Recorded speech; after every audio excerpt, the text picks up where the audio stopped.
Welcome students. ये video class 12 science mathematics semester 3 के लिए एक सजेशन वीडियो है।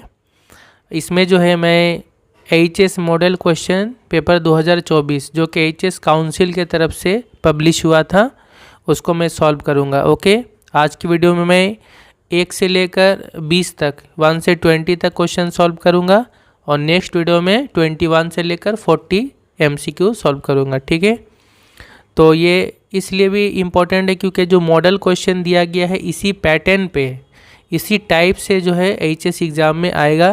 तो अगर हम इस पेपर को सॉल्व करेंगे तो हमें बहुत सारा आइडिया आएगा कि हमें किस टाइप का क्वेश्चन सॉल्व करना चाहिए। तो जस्ट हम स्टार्ट करते हैं। पहला क्वेश्चन है, let R be the relation on the set R of all real numbers defined by A related to B if and only if mod A minus B less equal to 1। तो एक relation दिया है set of real numbers पे इस तरह से कि अगर ए और बी आपस में रिलेटेड होगा कब, अगर इनका जो मॉड ए माइनस बी का मॉड वो लेस इक्वल टू 1 हो। तो फिर इनमें से क्या क्या होगा, यानी symmetric, transitive, reflexive and symmetric. हम सभी 1 बाय 1 चेक करेंगे। तो सबसे पहले हम चेक करेंगे, ये रिलेशन है। सबसे पहले रिफ्लेक्सिव चेक करने के लिए हमें क्या करना होगा, ए और बी के जगह में दोनों जगह में ए लेकर देखना होगा कि ये सेटिस्फाई हो रहा है या नहीं। तो जब हम दोनों जगह में ए लेंगे तो ए माइनस ए का मोड कितना हो जाएगा, 0 हो जाएगा। और 0 जो है वो हमेशा लेस इक्वल टू 1 ही होगा, यानी 1 से छोटा ही होगा। तो फिर ये प्रूव हुआ कि ये रिफ्लेक्सिव है, सेटिस्फाई कर रहा है। ठीक है, ट्रांजिटिव के लिए हमें क्या चेक करना पड़ेगा, अगर ए माइनस बी का मोड लेस इक्वल टू 1 है तो बी माइनस ए का भी मोड लेस इक्वल टू 1 होना चाहिए, तब सिमेट्रिक होगा, सिमेट्रिक है ना। तो देखिए ए माइनस बी का मोड लेस इक्वल टू 1 होने से बी माइनस ए का भी मोड लेस इक्वल टू 1 होगा। ये मॉड का मॉडुलस का प्रॉपर्टी होता है, तो इस हिसाब से ये सिमेट्रिक भी है। ट्रांजिटिव में हमें क्या दिखाना पड़ेगा, ट्रांजिटिव में हमें ये मानना होगा कि ए माइनस बी का मोड लेस इक्वल टू 1 और बी माइनस सी का मोड लेस इक्वल टू 1। यहाँ से हमें ये दिखाना है कि ए माइनस सी का मोड भी लेस इक्वल टू 1 होगा। लेकिन जब हम ए माइनस सी का मोड निकालेंगे तो उसके लिए हम इस तरह से लिख सकते हैं, ए माइनस सी को A minus B plus B minus C. अब मोड का प्रॉपर्टी यूज करेंगे तो क्या होगा कि mod this less equal to क्या हो जाएगा, ये वाला first part mod A minus B plus mod B minus C. अब ये वाला जो है मोड ए माइनस बी ये 1 है और ये भी 1 है, तो 1 + 1 कितना हो गया 2। That means mod A minus C less equal to 2 हो रहा है, जबकि 1 नहीं हो रहा। अगर 1 होता तो फिर ये ट्रांजिटिव भी होता, जबकि यहाँ 2 हो रहा है, तो फिर ये ट्रांजिटिव नहीं है। दैट मीन्स ये क्या है, सिर्फ रिफ्लेक्सिव एंड सिमेट्रिक है। तो करेक्ट ऑप्शन होगा डी। क्वेश्चन नंबर 2 है, ये फंक्शन से है या मैपिंग से। If F is a function from 0, ∞ to 0, ∞ is defined by f of x equal to x by 1 plus x, then f is इनमें से कौन सा होगा, 1 1 but not on 2, इस तरह से।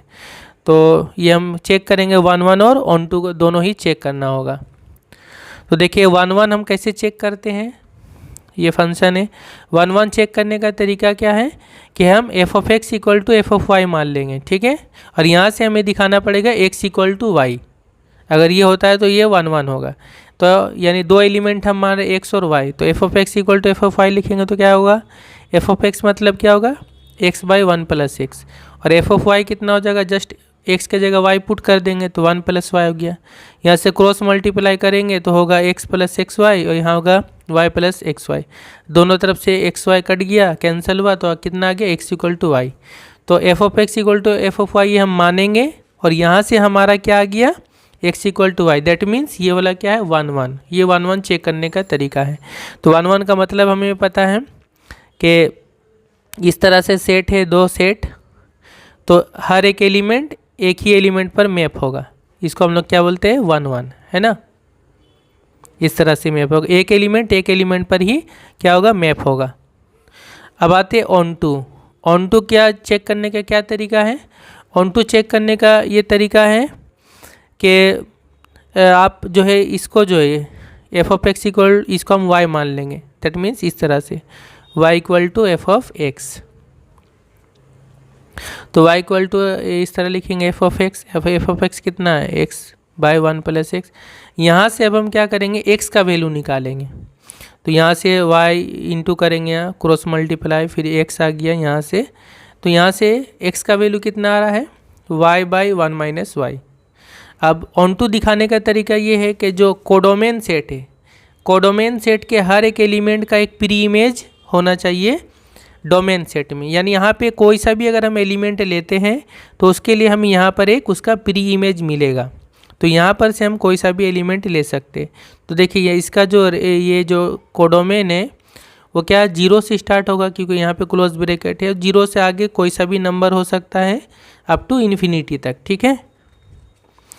तो हम एक नंबर ले लेते हैं, मान लीजिए y इक्वल टू 2। क्यों 2 ले रहे हैं, क्योंकि हम जगह y अगर 2 पुट करेंगे तो क्या आएगा, 2 तो इसमें है कोडोमेन में, तो 2 जब हम यहाँ पुट करेंगे तो कितना आ गया, x का value 2 by 1 minus 2, that means ये -1 हो जाएगा, यानी -2। तो x का वैल्यू क्या जा रहा है, -2। y जो वैल्यू हो गया वो हो गया कोडोमेन सेट का, और x इसके लिए जो x का वैल्यू आ रहा है वो क्या हो रहा है, डोमेन सेट का। तो ये जो -2 क्या है, डोमेन सेट में। डोमेन सेट ये है, इसमें क्या -2 है, नहीं है, क्योंकि इसमें 0 से स्टार्ट ही 0 से, उससे पहले का नहीं है। लेकिन यहाँ पे x कितना आ रहा है, -2, जो कि डोमेन में नहीं है। दैट मीन्स अगर हम कोडोमेन में 2 लेते हैं तो उसका हमें कोई प्री इमेज नहीं मिल रहा है। उसका जो प्री इमेज है -2 वो डोमेन सेट में नहीं है। दैट मीन्स ये जो है ऑन टू नहीं है, ओके। और ऑन टू दिखाने का तो एक दूसरा ये भी तरीका है कि इसका जो रेंज होता है, इसका जो रेंज होता है वो पूरी ये सेट होता है।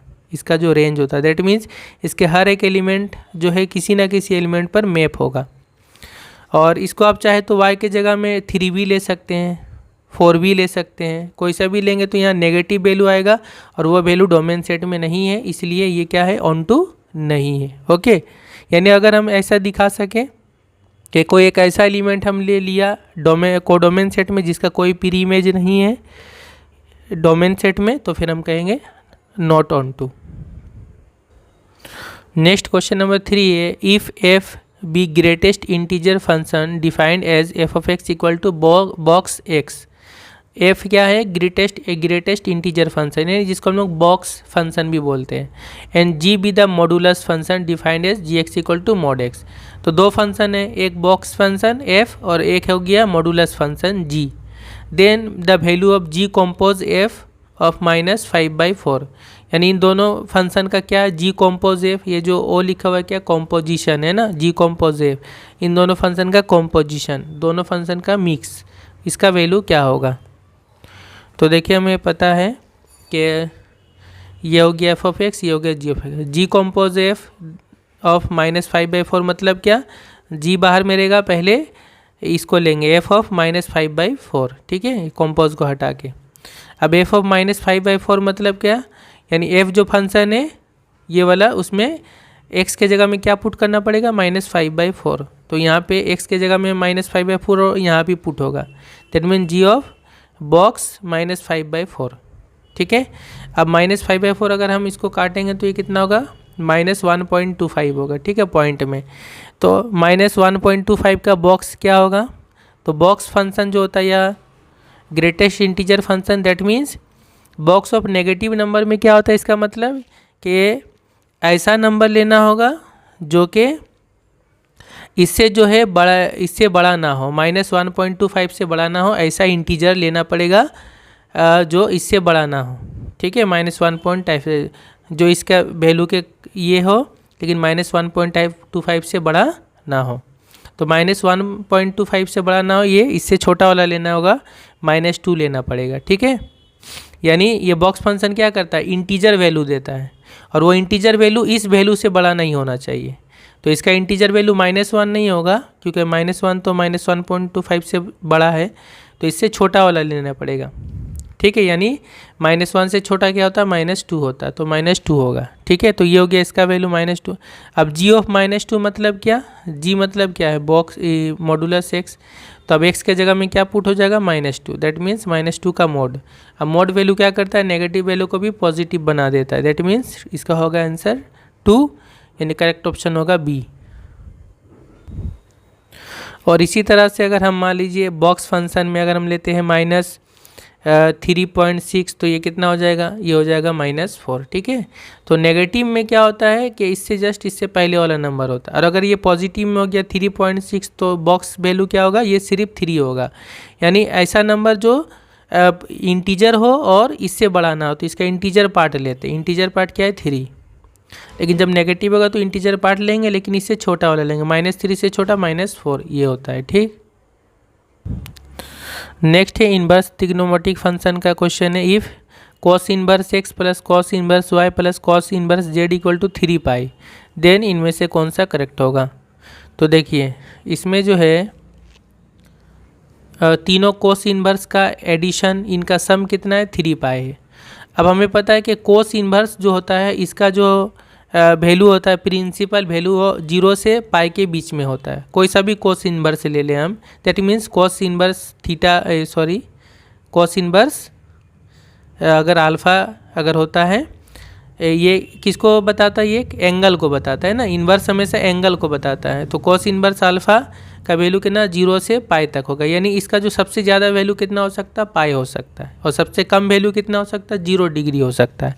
तो यहाँ पर अगर इन तीनों का सम 3 पाई है, इसका मतलब ये है कि ये इनमें से हर एक कितना होगा, पाई होगा, तभी जाके इन तीनों का सम कितना होगा, 3 पाई होगा, उससे कम तो नहीं हो सकता।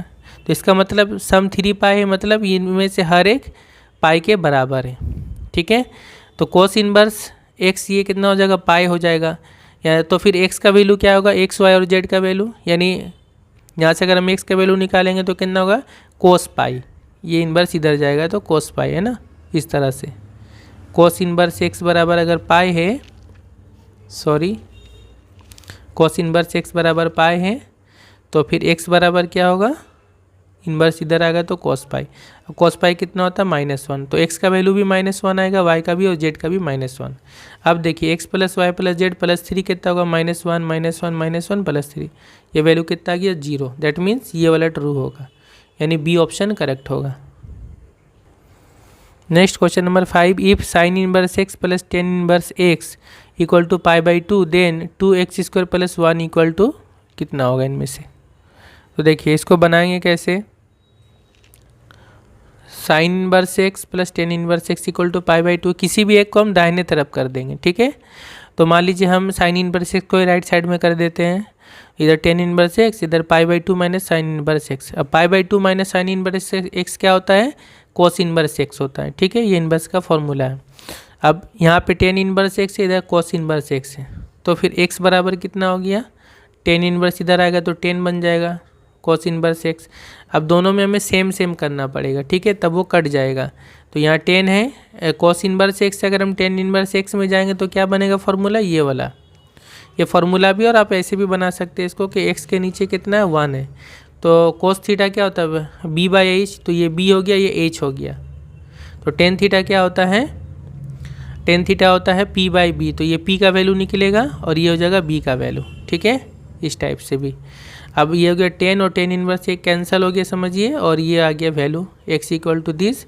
स्क्वायरिंग करेंगे तो ये आएगा, और फिर स्क्वायरिंग करने के बाद हमारा आएगा x⁴ plus x² minus 1 equal to 0। इसको हम लोग मिडिल टर्म मेथड से बनाएंगे, श्रीधराचार्य के फॉर्मूला से। इसको हम क्या करते हैं, y इक्वल टू x² मान लेंगे, तो फिर यहाँ पर होगा x² का स्क्वायर मतलब y का स्क्वायर, यहाँ पे y और यहाँ -1, श्रीधराचार्य का फॉर्मूला से बनाएंगे। तो y इक्वल टू कितना का, -b plus minus √b² minus 4ac/2a, तो आ जाएगा √5 - 1। अच्छा, यहाँ पर हम प्लस और माइनस दोनों वैल्यू होता है, ठीक है, बट हम कौन सा वैल्यू लेंगे, माइनस यहाँ क्यों ले रहे हैं, प्लस क्यों नहीं ले रहे हैं, क्योंकि y इक्वल टू क्या है, x², दैट मीन्स ये पॉजिटिव वैल्यू देगा। ठीक है, पॉजिटिव वैल्यू देगा। अगर हम यहाँ माइनस साइन लेंगे तो फिर वो वैल्यू नेगेटिव में आएगा, जो कि पॉसिबल नहीं है, इसलिए हम सिर्फ माइनस वाला साइन लेंगे। ये इससे इसको -1 करेंगे तो पॉजिटिव वैल्यू आएगा, इसलिए हमने सिर्फ पॉजिटिव लिया। अब यहाँ y मतलब क्या था, x², ये इंटू होगा 2x² और -1 लेफ्ट साइड में आएगा, तो 2x² प्लस 1 इक्वल टू कितना आएगा, √5। दैट मीन्स करेक्ट ऑप्शन होगा ए। नेक्स्ट है question number 6, the principal value of sine inverse sin 4π/3 plus cos inverse cos π/3 is. तो इसमें प्रिंसिपल वैल्यू पूछा है, ये है तो देखिए साइन इनवर्स एंड साइंस ये तो कैंसिल हो जाएगा, ठीक। तो 4π/3 आएगा, लेकिन ये इसका प्रिंसिपल वैल्यू नहीं है साइन। साइन का प्रिंसिपल वैल्यू जो होता है, अगर साइन इनवर्स एक्स का प्रिंसिपल वैल्यू अगर अल्फ़ा है तो अल्फ़ा का वैल्यू -π/2 से π/2 के बीच में होता है। और कोस इनवर्स एक्स का अगर प्रिंसिपल वैल्यू अल्फ़ा है तो अल्फ़ा का वैल्यू 0 से π के बीच में होगा।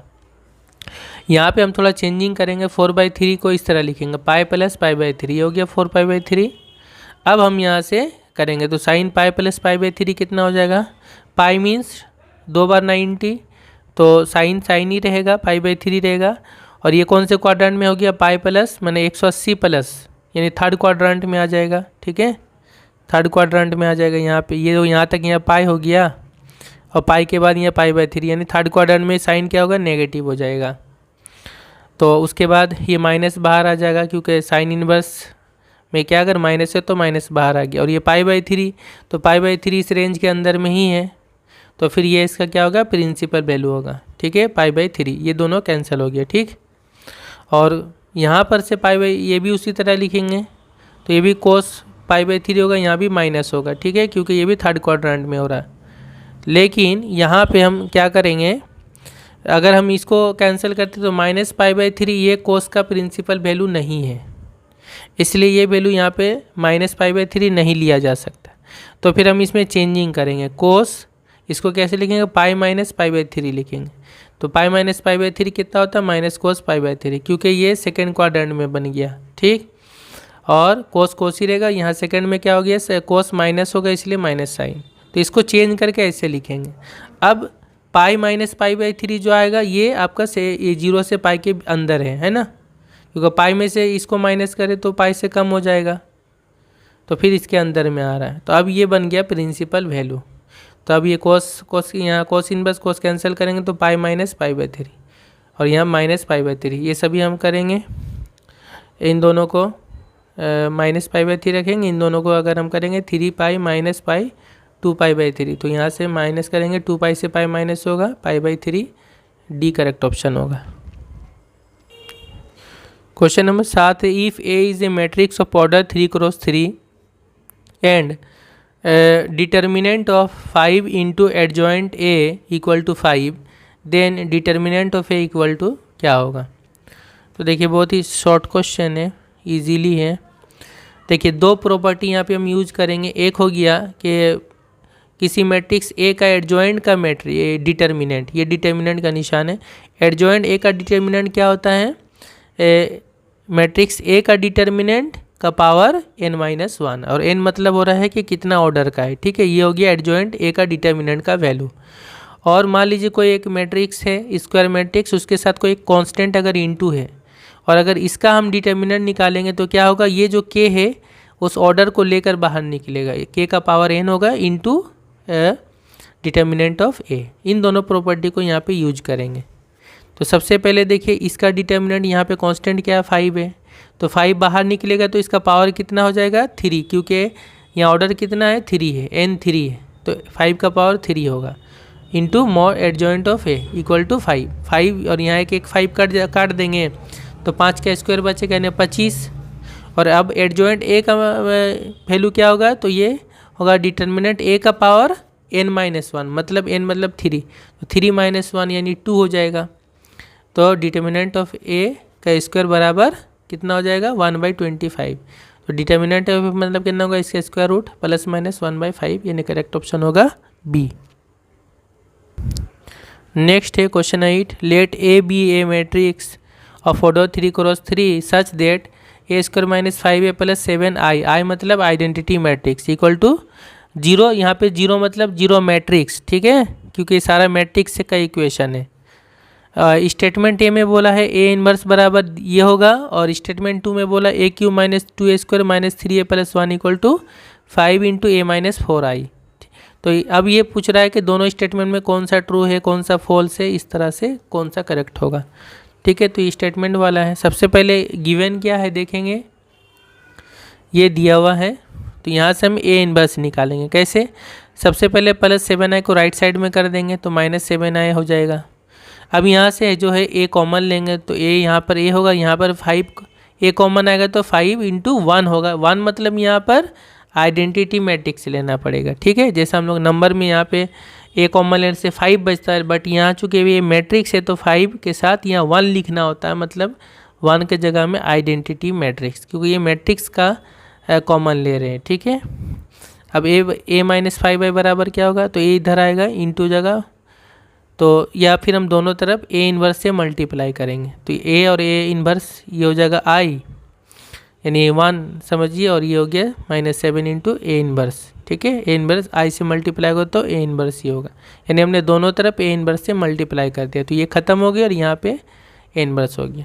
अब ए इन्वर्स बराबर कितना होगा, तो -7 इधर नीचे आ जाएगा, उसको घुमा के लिखेंगे 1/7 into 5/-a, that means statement A की तरह सेम हो गया, तो स्टेटमेंट 1 इज़ ट्रू, ठीक है। अब दूसरा बार में क्या है, हमें इसका वैल्यू निकालना है, तो यहाँ से हम क्या करेंगे, सबसे पहले ए स्क्वायर निकालेंगे। ए स्क्वायर बराबर क्या होगा, 5a - 7i। अब हम इसको लिखेंगे, इसको लिखने के बाद हम ए क्यूब को इस तरह तोड़ेंगे, a इंटू ए स्क्वायर, फिर -2, और ए स्क्वायर का वैल्यू क्या है, 5a - 7i, यहाँ पुट करेंगे -3a + i। अब ए हमने लिखा उसी तरह, और ए स्क्वायर का वैल्यू फिर हमने यहाँ पुट किया 5a - 7i, और इसको इंटू कर दिया, 2 × 5 = 10, 10a minus minus plus 2 × 7 = 14i -3a + i। अब ये से इसको मल्टीप्लाई करेंगे, और ये इसमें ये -13a होगा, और ये +15i, ये हो गया, ये इंटू भी कर दिया हमने। अब फिर ए स्क्वायर का वैल्यू ये ला पुट करेंगे, तो अल्टीमेटली ये आएगा, यहाँ से ए और ए में कैलकुलेशन करेंगे, 5 - 20i, 5 कॉमन लेंगे तो 5 इंटू a - 4i, तो ये RHS के साथ सेम है, तो स्टेटमेंट 2 भी करेक्ट है, तो दोनों स्टेटमेंट करेक्ट है, मतलब ऑप्शन ए करेक्ट होगा। नेक्स्ट क्वेश्चन नंबर 9 है, if a = aij is a skew symmetric matrix of order n, then इनमें से कौन सा करेक्ट है। देखिए स्क्यू सिमेट्रिक मैट्रिक्स में क्या होता है, डायगोनल एलिमेंट जितना होता है वो सारा 0 होता है, ठीक है। तो डायगोनल एलिमेंट का जो अगर हम लोग aij में लिखेंगे तो क्या होगा, aii, यानी फर्स्ट एंड सेकंड दोनों सेम होता है, तो इसमें डायगोनल एलिमेंट 0, देखिए ये वाला होगा, aij = 0, क्यों, यहाँ पे लिखा हुआ i = j, तो i = j है, मतलब आप j के जगह i लिख सकते हैं, तो यहाँ पे j के जगह i लिखेंगे तो aii = 0 हो जाएगा, यानी डायगोनल एलिमेंट सारा कितना हो जाएगा, 0, तो इसका करेक्ट ऑप्शन होगा सी। और ऐसे ही स्क्यू सिमेट्रिक में लिखा कैसे जाता है, aij = -aji, इस टाइप से लिखा जाता है, aij = -aji, दैट मीन्स जो बाकी पार्ट होता है, जैसे ये वाला एलिमेंट और ये वाला एलिमेंट, यहाँ का एलिमेंट और यहाँ का एलिमेंट, तो इन दोनों में क्या माइनस का फ़र्क होता है, जैसे अगर यहाँ 2 है तो यहाँ -2 होगा, ठीक है, और इस तरह से लिखा जाता है aij = -aji, ओके। अब क्वेश्चन नंबर 10 में आते हैं। क्वेश्चन नंबर 10 है, द सिस्टम ऑफ इक्वेशन, ये सिस्टम ऑफ इक्वेशन है, will have no solution if, इसका कोई सॉल्यूशन नहीं होगा कब, इनमें से कौन सा कंडीशन होगा, तो ये आप याद रखें, नो सॉल्यूशन का कंडीशन क्या है, ये तो गया system of equation. No solution का कंडीशन ये होता है कि जो डिटर्मिनेंट होता है वो 0 होना चाहिए, डिटर्मिनेंट मीन्स इसका डिटर्मिनेंट जो कोएफिशिएंट मैट्रिक्स है, एंड एटलीस्ट और कम से कम D1 या D2 या D3 में से कोई एक कम से कम नॉट इक्वल टू 0 होना चाहिए, यानी 0 नहीं होना चाहिए। तो D1 D2 D3 ये क्या होता है, जो क्रामर्स का रूल है उसके हिसाब से ये जो लास्ट में दिया जाता है ये वाला इक्वल टू के बाद, इसको हम लोग क्या करते हैं, फर्स्ट कॉलम में चेंज करते हैं या सेकंड में या थर्ड में। अगर इसको फर्स्ट में चेंज करते हैं यानी इसको हटा के इसको पुट करेंगे तो फिर अब जो नया आएगा मैट्रिक्स उसको बोलेंगे D1। अगर इसको यहाँ सेकंड कॉलम में इसको पुट करेंगे तो उसको D2 बोलते हैं, और इसको अगर थर्ड कॉलम में पुट करेंगे तो उसको D3 बोलते हैं, ठीक है। तो उनमें से कोई एक नॉट इक्वल टू 0 होना चाहिए। तो नो सॉल्यूशन के लिए सबसे पहले क्या है, D = 0, दैट मीन्स इसको हम 0 करेंगे। इसको 0 करने से क्या होगा, यहाँ पे देखिए सारा नंबर A है तो यहाँ से A का वैल्यू मिल जाएगा। तो इसको हमने उसके बाद यहाँ पे तोड़ के हमने किया, डिटर्मिनेंट जिस तरह बनाते हैं 1 × 5a और फिर +6 इंटू यहाँ -6 × -3 यानी +18 हो गया, और फिर यहाँ पर -1 होता है, ये माइनस ये वाला होता है तो -1 हो जाएगा, माइनस ऑफ -1 यानी +1, और ये क्या हो जाएगा, इसका फिर कोफैक्टर होगा 3 × a और 2 × 3, तो यहाँ माइनस होगा और फिर -2 इंटू -3 यानी -6 यानी +6। इस तरह से करेंगे तो आ जाएगा ए का वैल्यू कितना आ जा रहा -5। तो एक वैल्यू आ गया। अब तीसरा हम ये कंडीशन ये करेंगे कि यहाँ पर बी है, हमें बी का वैल्यू निकालना है। तो इसको हम कहाँ पे चेंज करेंगे, इसको अगर हम यहाँ पे चेंज कर देंगे तो फिर ए का वैल्यू में पुट करना पड़ेगा। वो भी कर सकते हैं, एक इजी तरीका है कि ये थर्ड कॉलम को चेंज कर देंगे इससे, तो क्या बन जाएगा D3 नॉट इक्वल टू 0 होने से भी होगा।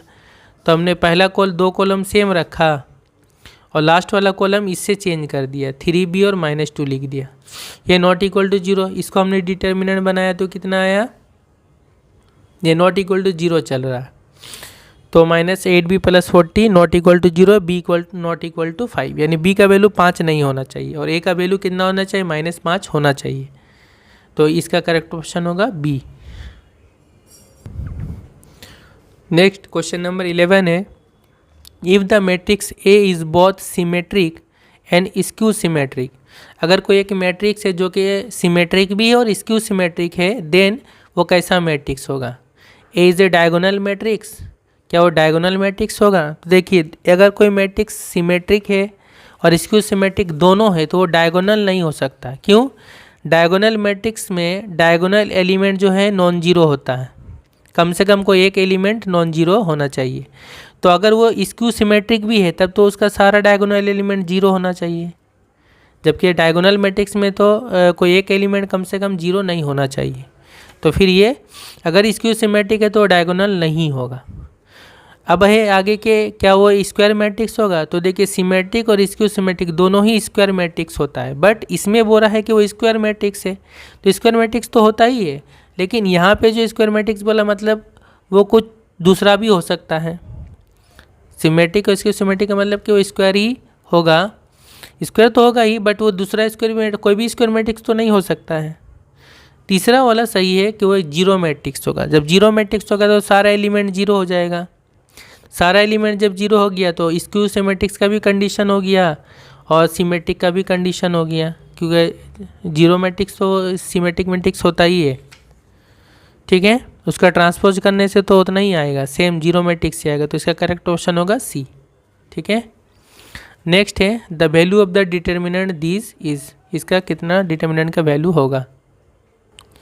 तो देखिए, बहुत ही इजी क्वेश्चन है ये वाला, ये जीरो आंसर होगा। कैसे, ये जो है 1/a 1/b 1/c, हमने क्या की, जो पहला कॉलम है इस पहला कॉलम में a b c इंटू कर देंगे। ठीक है, तो हम 1/abc लिखेंगे और यहाँ पर ABC, ऊपर में भी ABC और नीचे भी ABC, तो वो कट के 1 हो जाएगा। अब ऊपर वाला जो ABC यानी हम ABC क्या किए, ये फर्स्ट कॉलम में मल्टीप्लाई कर दिए, मतलब हमने फर्स्ट कॉलम को चेंज करके क्या लिखा है, ABC इंटू फर्स्ट कॉलम। ठीक है, यानी फर्स्ट कॉलम में हम क्या मल्टीप्लाई करें, ABC। तो ABC मल्टीप्लाई जब यहाँ करेंगे तो A कट जाएगा, आएगा BC, यहाँ पर B भी कटेगा CA और यहाँ पर C कटेगा तो AB, और ये हो गया। अब देखिए, first column second column same है और हमें पता है डिटर्मिनेंट में अगर कोई भी दो कॉलम या दो रो सेम हो जाता है तो उसका वैल्यू जीरो होता है। तो 1/abc into zero, that means zero. Correct option D. Question number 13, let A equal to Aij be a square matrix of order 3×3। A एक स्क्वायर मैट्रिक्स है एंड डिटर्मिनेंट ऑफ ए है -7। The value of A11 into A21 capital A21 plus A12 into capital A22, this value where Aij is the cofactor of element Aij। ये जो capital ये सारा cofactor, तो इसका value क्या होगा, तो इसका वैल्यू जो है जीरो होगा। क्यों जीरो होगा, क्योंकि किसी भी मैट्रिक्स में जब हम कोई एलिमेंट लेते A11 और इसका जो उसी का अगर हम सेम कोफैक्टर ना ले, मतलब A11 अगर हम कैपिटल A11 ना ले तो फिर इस तरह करके अगर हम मल्टीप्लाई करते हैं और फिर उसका सम लेंगे तो ये हमेशा जीरो आएगा। ठीक है, तो इसका जीरो आएगा। लेकिन अगर हम यहाँ पे A11 लिए और A11 लिए, फिर A12 लिए, यहाँ भी A12 लिए, यानी जो एलिमेंट लेंगे सेम उसी का अगर हम कोफैक्टर लेते हैं तो फिर वो क्या होगा, उसका वैल्यू डिटर्मिनेंट होता है। यहाँ पर इसको समझिए कि ये जो A11 A12 A13 A11 A12 A3, ये जो एलिमेंट कौन सा रो का है, फर्स्ट रो का है। ये सभी एलिमेंट का ना एलिमेंट्स ऑफ फर्स्ट रो है। और A21 A22 A23 यहाँ पर A21 A22 A23 ये हो गया सेकेंड रो का एलिमेंट। तो ये सभी सेकेंड रो का कोफैक्टर है, कोफैक्टर ऑफ सेकेंड रो। तो एलिमेंट है फर्स्ट रो का जबकि कोफैक्टर है सेकेंड रो का, तो फिर ऐसा मल्टीप्लाई करके सम करेंगे तो हमेशा 0 आएगा।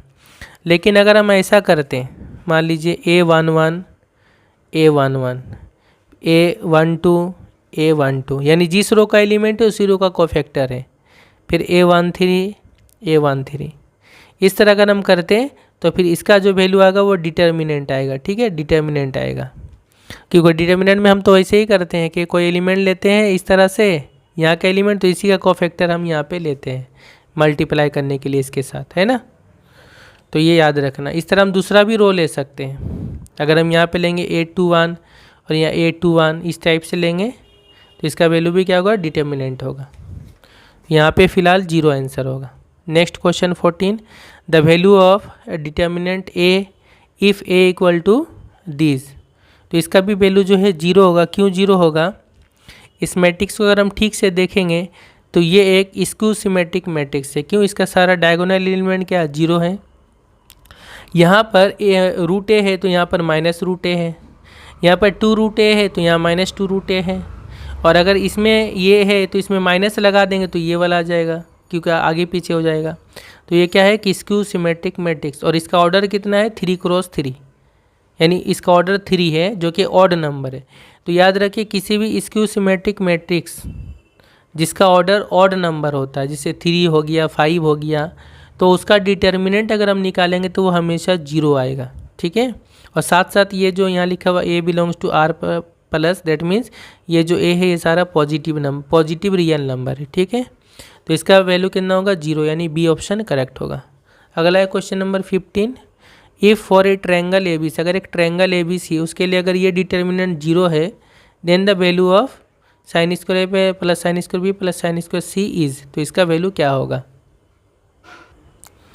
देखिए ये मान लीजिए एक ट्रायंगल है ए बी सी, तो हमें पता है कि ये एंगल ए है तो इसके सामने वाला जो साइड होता है उसका जो लेंथ है उसको हम लोग ए मानते हैं।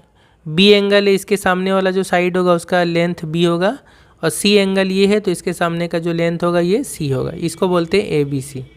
अब ये डिटर्मिनेंट इक्वल टू 0 दिया है, इस डिटर्मिनेंट को अगर हम बनाएंगे तो इस तरह से आएगा, तोड़ेंगे और उसको बाद हम सजा के लिखेंगे तो इस तरह से आएगा A square plus B square plus C square minus A B minus B C minus C है। अब इसमें अगर हम ये काम करेंगे 2 इंटू करेंगे दोनों तरफ, या यहाँ पे 2 इंटू 1/2 कर देंगे इस तरह से, तो फिर इसको 2 इंटू सब में 2 आ जाएगा। फिर उसको अगर हम रीअरेंज करके लिखेंगे तो ये बनता है ए माइनस बी का whole square plus B minus C का whole square plus C minus A का होल स्क्वायर। अगर हम इसको तोड़ेंगे तो इतना ही आएगा। तो यहाँ से फिर अब क्या होगा, 2 इधर इंटू हो गया 0 के साथ 0, ये स्क्वायर प्लस ये स्क्वायर प्लस सी स्क्वायर, तीनों स्क्वायर इक्वल टू 0 होने का मतलब क्या है कि फर्स्ट पार्ट भी 0 होगा, सेकेंड पार्ट भी 0 होगा, थर्ड पार्ट भी 0 होगा। तो पहला वाला पार्ट 0 होगा तो कितना होगा, that means a minus b equal to 0, तो ए बराबर कितना आएगा बी। सेकेंड पार्ट 0 हो जाएगा तो B equal to C, that means A equal to B equal to C. तीनों ए बी सी बराबर हो गया, तीनों ए बी सी बराबर हो गया मतलब तीनों साइज बराबर, तीनों साइड का नाप बराबर, तो फिर वो ट्रायंगल कैसा होगा, इक्विलेटरल ट्रायंगल होगा। जब इक्विलेटरल ट्रायंगल होगा तो तीनों एंगल कितना होगा, तीनों एंगल 60 डिग्री करके होगा, यानी π/3। तो अब फिर इसका वैल्यू क्या होगा, तो ए बी और सी के जगह में π/3 पुट कर देंगे, यानी 3 मरतबा साइन π/3, साइन स्क्वायर π/3। अब साइन π/3 का वैल्यू कितना होता है, यानी √3/2 इसका होल स्क्वायर है ना, 3 बार है तो 3 इंटू ये कितना होगा 3 इंटू 3/4 9/4, यानी करेक्ट ऑप्शन होगा डी। अब आते हैं डिफरेंशिएशन का इंपॉर्टेंट क्वेश्चन है। देखिए क्वेश्चन 16, एफ ऑफ एक्स एक फंक्शन है, इस तरह से डिफाइन किया है और कहा है कि ये फंक्शन जो कंटिन्यूअस है कौन से पॉइंट पे, एक्स इक्वल टू 0, यानी 0 पॉइंट पे कंटिन्यूअस है। तो फिर यहाँ से बोला के का वैल्यू क्या होगा, यहाँ पे के है। तो देखिए कंटिन्यूअस या कंटिन्यूटी का डेफिनेशन क्या है, ये अगर फंक्शन है तो कंटिन्यूटी का डेफिनेशन ये होता है कि इस फंक्शन का लिमिट कौन से पॉइंट पे, एक्स इक्वल टू 0 पे, यानी एक्स टेंस टू 0, इस फंक्शन का लिमिट और इस फंक्शन का functional value, that means F of 0, क्योंकि पॉइंट कौन सा 0 है। तो इस फंक्शन का लिमिट एक्स टेंस टू 0 के हिसाब से और उसका फंक्शनल वैल्यू यानी एफ ऑफ 0, ये दोनों आपस में इक्वल होता है, तो इसी को हम लोग बोलते हैं कंटिन्यूअस है ये फंक्शन किस पॉइंट पे, 0 पॉइंट पे। अब यहाँ से इसका वैल्यू लिखें, limit x tends to 0। x tends to 0 का मतलब क्या, x का वैल्यू 0 नहीं होगा, 0 से छोटा या बड़ा हो सकता है ना, 0 प्लस या 0 minus, that means x not equal to 0। तो जब x नॉट इक्वल टू 0 होगा इसका मतलब, तो फिर हम फंक्शन का कौन सा पार्ट लेंगे, ये वाला पार्ट लेंगे। तो एफ ऑफ एक्स बराबर ये होगा, क्योंकि x नॉट इक्वल टू 0 है। और एफ ऑफ 0 का मतलब यहाँ पे परफेक्ट फंक्शन में हम जब x 0 होगा तो वहाँ पे वैल्यू पुट करेंगे। तो x जब 0 है तब फंक्शन का वैल्यू कितना होगा, ये वाला part, that means k plus 1/2। अब यहाँ से इसको हम लिमिट निकाल लेंगे, limit x tends to 0। Sine 5x है तो नीचे भी 5x करेंगे, यहाँ इंटू करेंगे 5x बाई नीचे x कॉमन ले लेंगे, x इंटू एक्स प्लस 2। ये वैल्यू कितना हो गया, साइन 5x बाई 5x, ये हो जाएगा 1, x कटा, और यहाँ पे x का वैल्यू 0 पुट करेंगे, 0 प्लस 2 दैट मीन्स 2। तो 5/2 equal to k plus 1/2। k बराबर कितना, 5/2 माइनस 1/2 इधर आ जाएगा, दैट मीन्स 4/2 मतलब 2। यह करेक्ट ऑप्शन होगा D. Question 17, the points of discontinuity of the function this. तो ये फंक्शन है, इसका पॉइंट ऑफ डिसकंटिन्यूटी यानी किस किस पॉइंट पे ये कंटिन्यूअस नहीं है। तो हमें पता है ऐसा फंक्शन रहेगा, अगर रेशनल फंक्शन बटा रहेगा तो नीचे वाला अगर 0 हो गया तो उसमें फंक्शन डिफाइन नहीं होगा नीचे 0 आने से। दैट मीन्स नीचे वाला 0 करके x का जो वैल्यू आएगा उन पॉइंट पर ये कंटिन्यूअस नहीं होगा, क्योंकि फंक्शन ही डिफाइन नहीं होगा। तो हम नीचे वाला पार्ट को 0 कर देंगे, इसको अब फैक्टर में तोड़ेंगे। x² कॉमन लिया, ये आया, -1 कॉमन लिया आया, x प्लस 3 कॉमन लिया, ये आ गया, a² माइनस b² हो गया, a plus b into a minus b. Value क्या क्या आ रहा है x का, यानी आइदर और करेंगे तो -3 -1 1, ये 3 पॉइंट आया है, करेक्ट ऑप्शन होगा ए। क्वेश्चन 18, फंक्शन ये दिया हुआ है, if f x is differentiable at x equal to 1, यानी इस फंक्शन का जो डेरिवेटिव एग्जिस्ट कर रहा है कौन से पॉइंट पे, पॉइंट 1 पर, देन b माइनस सी का वैल्यू क्या होगा। ये सब इंपॉर्टेंट क्वेश्चन है, ठीक है, पूरा ही ये सारा इंपॉर्टेंट है। ये फंक्शन है, अब बोला है differentiable at x equal to 1। तो देखिए जो फंक्शन डिफरेंशिएबल होता है वो कंटिन्यूअस हमेशा होता है, ठीक है, ये हमें पता है कि जो डिफरेंशिएबल होता है वो कंटिन्यूअस होता है, लेकिन इसका उल्टा नहीं होता। कंटिन्यूअस अगर कोई फंक्शन है किसी पॉइंट पे तो ये हम गारंटी से नहीं बोल सकते कि वो उस पॉइंट पे डिफरेंशिएबल भी है, यानी डेरिवेटिव उस पॉइंट पे है। लेकिन डिफरेंशिएबल है x इक्वल टू 1 पर तो वो कंटिन्यूअस भी होगा x इक्वल टू 1 पर, ठीक है। अब ये फंक्शन x इक्वल टू 1 पे कंटिन्यूअस है, दैट मीन्स ये वाला होगा कि फंक्शन का x टेंस टू 1 पे जो वैल्यू आएगा लिमिट का वैल्यू, और फंक्शन का इस पॉइंट 1 पर जो वैल्यू आएगा दोनों सेम होगा। अब यह वैल्यू पुट करें, लिमिट x टेंस टू 1। अब x टेंस टू 1 का मतलब क्या कि x का वैल्यू 1 नहीं होगा, ठीक है। तो कौन सा वैल्यू लेंगे जब x का वैल्यू 1 नहीं है, इसका मतलब क्या, x का वैल्यू इक्वल टू 1 है या 1 से बड़ा है। तो यहाँ पर x का वैल्यू हम नहीं ले सकते क्योंकि 1 यहाँ पे x इक्वल टू 1 है। x 1 जहाँ पे नहीं वो वैल्यू लेंगे, तो ये हो गया x लेस देन 1 मतलब x का वैल्यू 1 नहीं है, मतलब ये वाला पार्ट लेंगे, ये पार्ट होगा यहाँ पे f ऑफ x। और f ऑफ 1 मतलब क्या होगा, मतलब जब 1 होगा तो x का वैल्यू जब 1 होगा तब ये वाला पार्ट लेंगे। तो अब x यहाँ पे लिखेंगे और उसमें वैल्यू कितना पुट करना होगा, 1, तो 1 ही होगा। अब यहाँ पे लिमिट है, यहाँ पे पुट कर दे x इक्वल टू 1, कितना हो गया 1 प्लस b, 1 का स्क्वायर 1 और b into 1, b plus c equal to 1, 1 1 cancel, यानी कितना आ गया b plus c equal to 0, that means b बराबर -c। अब दूसरा क्या बोला था कि डिफरेंशिएबल भी है। डिफरेंशिएबल का मतलब क्या, डेरिवेटिव है, मतलब लेफ्ट हैंड डेरिवेटिव और राइट हैंड डेरिवेटिव पॉइंट 1 पर दोनों सेम होगा। तो अब इसका डेरिवेटिव निकालें, लेफ्ट हैंड डेरिवेटिव में भी यही लेना पड़ेगा हमें, कितना आ जाएगा x इक्वल टू 1 पे लेफ्ट हैंड डेरिवेटिव करेंगे, यानी x का वैल्यू तब क्या होगा 1 से कम होगा, मतलब ये वाला पार्ट लेंगे। इसका डेरिवेटिव क्या होगा 2x प्लस b होगा, है ना, और ये 0 हो जाएगा। और राइट हैंड डेरिवेटिव मतलब x का वैल्यू जब 1 से बड़ा होगा, यानी x लेंगे, इसका डेरिवेटिव कितना होगा 1 होगा, x का डेरिवेटिव 1। अब x इक्वल टू 1 पुट कर देते हैं, 2 प्लस b इक्वल टू 1। अब यहाँ से b मतलब -1, अब b -1 हो गया तो यहाँ पुट कर देंगे, तो -1 equal to -c, that means c equal to 1। तो b माइनस सी कितना हो गया, b मतलब -1 माइनस c मतलब 1, -1 -1 -2, दैट मीन्स करेक्ट ऑप्शन होगा c। क्वेश्चन 19 ये गिवन है x to power m into y to power n equal to x plus y का पावर एम प्लस एन। तो यहाँ पे d y by d x कितना होएगा, इसका डेरिवेटिव। जब पावर रहता है तो हम क्या करते हैं, लॉग भी लेते हैं, दोनों तरफ लॉग लेंगे। लॉग लेंगे तो क्या हो जाएगा, ये एम नीचे आ जाएगा, लॉग एक्स हो जाएगा प्लस, क्योंकि यहाँ इंटू है तो प्लस होगा, एन नीचे आ जाएगा, लॉग वाई हो जाएगा, और ये होगा एम प्लस वन सामने आ जाएगा, log of x plus y. अब हम करेंगे एक्स के रेस्पेक्ट में डेरिवेटिव, लेकिन यहाँ चेन रूल याद रखना पड़ेगा। तो एम रहा, लॉग एक्स का डेरिवेटिव क्या होता है, 1/x प्लस एन उसी तरह रहा, एन तो कांस्टेंट है। इसका डेरिवेटिव क्या होगा, वाई का डेरिवेटिव, लॉग वाई का डेरिवेटिव 1/y, और चूँकि एक्स नहीं है तो अब वाई का भी डेरिवेटिव करेंगे, तो वाई का डेरिवेटिव होगा d y by d x, ठीक है, equal to m plus n रहेगा। लॉग एक्स प्लस वाई का डेरिवेटिव क्या होगा, तो लॉग है जो भी रहेगा 1/x प्लस वाई हो जाएगा, ये नीचे आ जाएगा 1/x प्लस वाई। अब एक्स प्लस वाई का भी डेरिवेटिव करेंगे चेन रूल से, तो एक्स का डेरिवेटिव 1 और वाई का derivative d y by d x.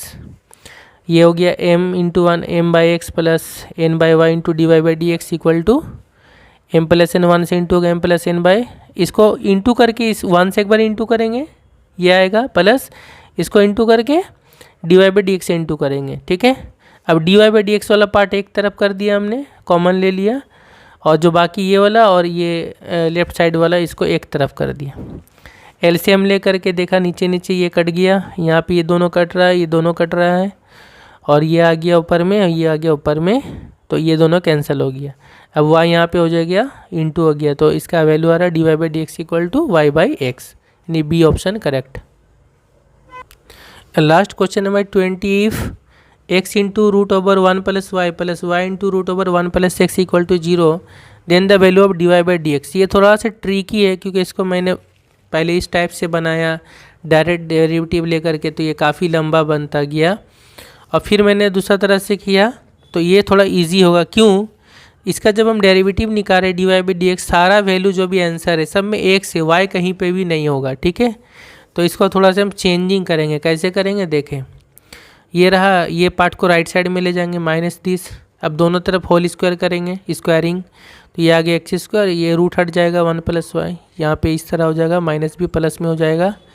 अब ये हमने इंटू कर दिया, यहाँ भी इंटू कर दिया, एक तरफ कर देंगे राइट साइड में 0, यहाँ पे ए स्क्वायर माइनस बी स्क्वायर का फॉर्मूला लग गया, ए plus b into a minus B, और यहाँ से एक्स वाई कॉमन ले लिया, तो एक्स माइनस वाई। अब इन दोनों में से एक्स माइनस वाई कॉमन ले लिया, ये हो गया x plus y plus x Y.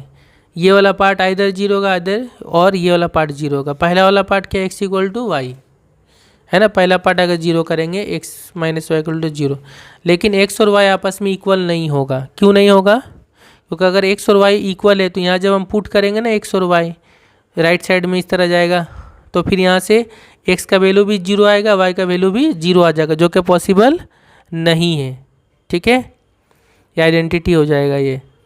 तो एक काम करेंगे हम, ये दोनों तो सेम हो जाएगा ना फिर, तो 1 बराबर -1 हो जाएगा, जो कि पॉसिबल नहीं है, सॉरी, क्योंकि ये यहाँ भी मान लीजिए यहाँ पे ये हो जाएगा, वाई की जगह एक्स लिख देंगे और एक्स की जगह वाई लिख देंगे, दोनों सेम हो गया ना, तो कटेगा, तो यहाँ 1 बराबर -1 हो जाएगा, जो कि पॉसिबल नहीं है।